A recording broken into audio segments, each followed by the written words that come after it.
تذكرة لمن يخشى تنزيلا ممن خلق الأرض والسماوات العلى الرحمن على العرش استوى له ما في السماوات وما في الأرض وما بينهما وما تحت الثرى وإن تجهر بالقول فإنه يعلم السر وأخفى الله لا إله إلا هو له الأسماء الحسنى وهل أتاك حديث موسى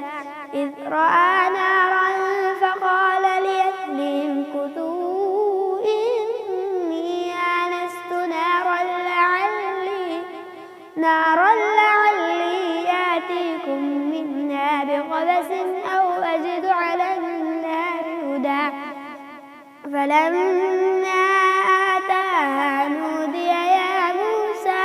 إني أنا ربك فاخلع عليك إنك بالواد المقدس طوى وأنا اخترتك فاستمع لما يوحى إنني أنا الله لا إله إلا أنا فاعبدني وأقم الصلاة لذكري إن الساعة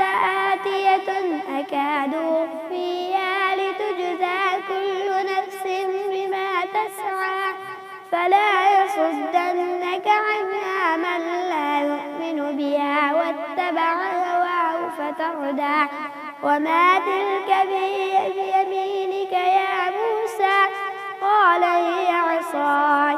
أتوكأ عليها وأهش بها على غنمي ولي فيها مآرب أخرى قال ألقيها يا موسى فألقاها فإذا هي حية تسعى قال خذها ولا تخف سنعيدها سيرتها الأولى واضم يدك إلى جناحك تخرج بيضاء من غير سوء آية أخرى لنريك من آياتنا الكبرى اذهب إلى فرعون إنه طغى صدق الله العظيم.